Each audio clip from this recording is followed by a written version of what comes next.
Thank you, Grace, and thanks to the ISC for funding this work.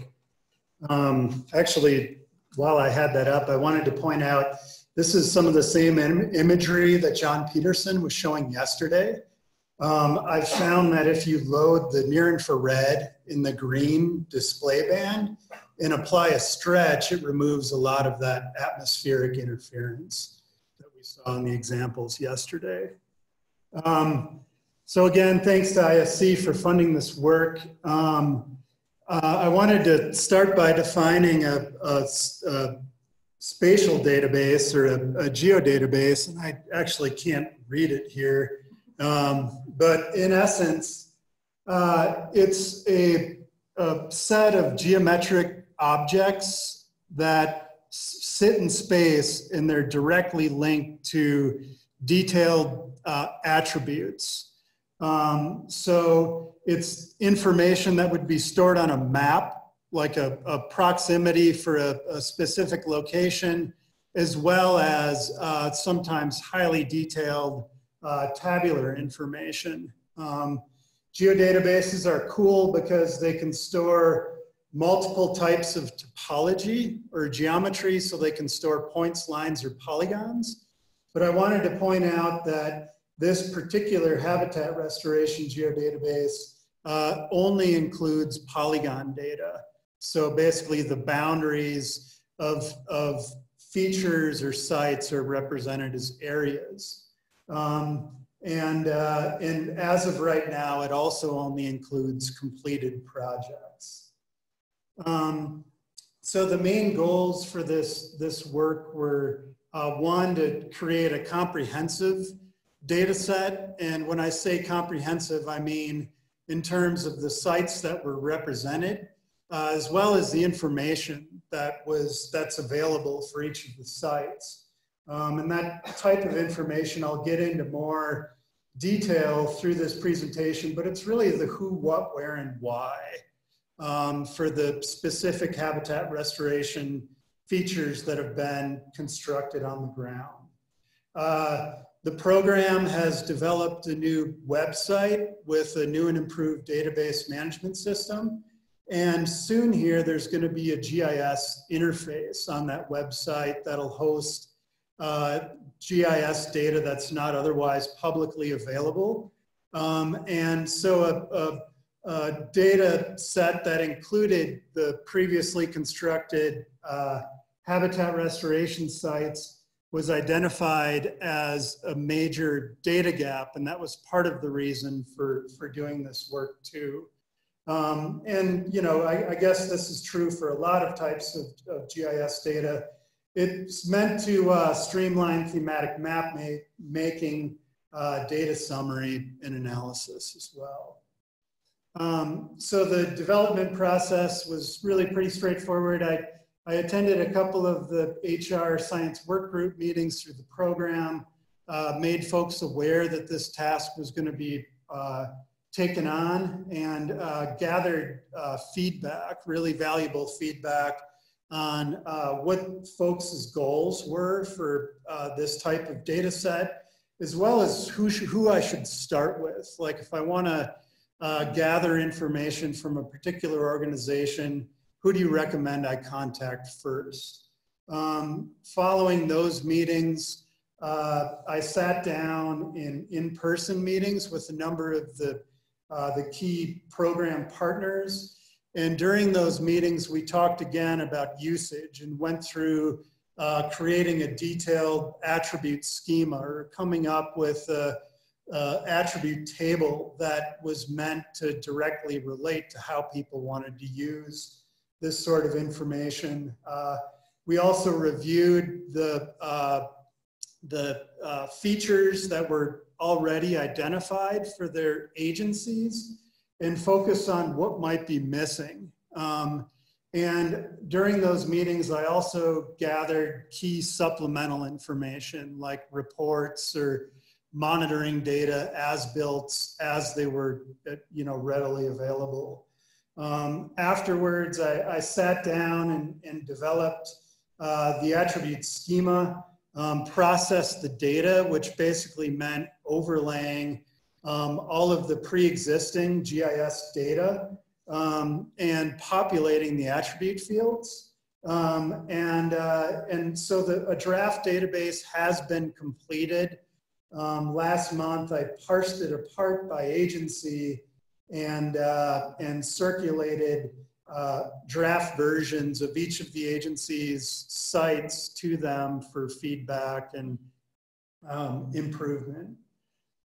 So the attribute field was, I guess the major goals were one, to standardize the terminology, two, to standardize the level of detail. So some of the previous geodatabases that had been developed for some of the projects were highly detailed, and others only included, say, a block, and we just knew that something happened there at some point. But there was, a highly variable amount of information that had already been described for different sites. And again, we wanted to streamline being able to develop queries and being able to develop thematic maps. In the future, we hope this database can be used for tracking site performance, to facilitate learning, and also prioritize monitoring, maintenance, and adaptive management at the sites. So far, the attribute table has 45 fields, and I have a list of kind of what those fields include. So basic background info like the original site name, the original project name, reach, river mile, agency, etc. Who are the target beneficiary species, or amongst the species that this program is interested in. So, maybe minnow, flycatcher, cuckoo, meadow jumping mouse, none of the above, or any of the above, or all of the above. And what were the major construction elements? Was the site physically excavated to promote inundation? If so, what was the excavation design? Does it have a direct surface water connection, or is it a groundwater fed swale, similar to what we've seen in some of the more recent talks? Was there exotic species treatments, re-veg? What were the target discharges, both for initiating inundation and to become entirely full of water from the river? Were there as-built? Has there been monitoring? If so, what type and when? And has there been maintenance? And if so, what type and when? In order to make sense of all of it, there's also a detailed data dictionary in Excel that basically just translates these field names that are sometimes truncated because of name limits in GIS software, to basically what they mean. And then there's also predetermined domains or values that would be allowable within different fields. And a lot of this is meant to just standardize the information within the database, and also to streamline analysis, to streamline identifying data gaps, etc. So far, we've identified about 20,000 acres of habitat restoration work within the Middle Rio Grande, and we have 1,000 polygons. Interestingly, we've only identified about 2,100 acres where there's been active revegetation. I suspect that that's underrepresented, a data gap that we'll want to fill, hopefully moving forward. Amongst those, we've identified about 2,000 acres of manipulated floodplain habitat that includes 500 individual excavation features, and a high proportion of the features are here within the Albuquerque Reach, as well as just over 1/4 of the total acreage. The major data gaps right now include Bosque del Apache, where Amy Erickson from Audubon is helping to fill that gap right now. We haven't received any information so far from New Mexico Game and Fish. This will be a work in progress, but we need to work through some of the, especially the historic treatment and re-veg work here in the city bosque. I do have the information that we would need for Cochiti and Isleta Pueblos, but I haven't gained permission to include it yet. We have no info for Santo Domingo or San Felipe, and there are also some various data gaps within the attribution right now. Recommendations would be to make this data set available as a GIS service. And what that means is, you know, it wouldn't matter where we're sitting as long as you have access to the internet, you'd be able to add these data to ArcMap and to get sort of the latest and greatest version of the database at your computer. It certainly expand into additional reaches within the Rio Grande, and possibly a simplified version could be expanded into neighboring watersheds. Let's see, and really importantly, we also need to identify a data steward. You know, perhaps that'll be USGS or someone at West. You know, it's not my decision, but I think it's critically important to figure out who's going to take this on moving forward, make sure that it's updated and managed into the future. And ideally, we also want to link it to some of the other supplemental information that is known for these sites and even hosted to some degree on the database.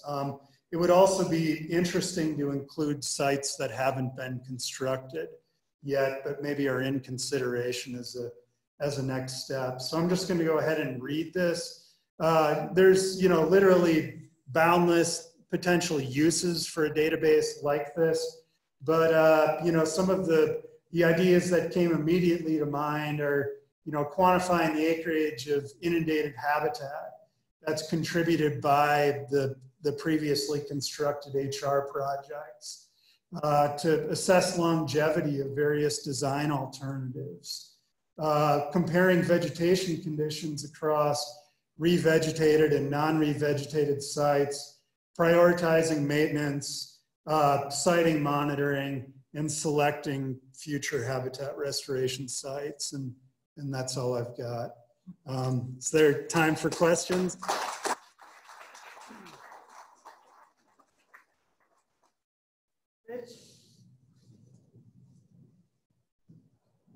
Thank you. That was excellent. In the Green River of the Upper Colorado River Basin, one observation that's been made there with restored and excavated floodplains is that the location or juxtaposition of the floodplain itself, and I was going to ask others this question as well, appears to be a pretty substantial determinant of the deposition, amount of deposition, the deposition rate in these floodplains. So if a floodplain is near the Bellweg or the Inside Bend or wherever, it might sediment at a greater rate than if it's elsewhere. Have you been looking at any of this? Could this be included in the database as well? Yeah, so I think the database would be a good starting point for someone who would be interested in doing that type of analysis. We haven't looked at that sort of stuff, at least I haven't in great detail. I believe maybe Ari has looked at, you know, at the orientation of different, you know, sites along the active channel and depositional trends. So I'd certainly defer to him for, you know, for a more detailed answer. Any other questions? Okay, thank you.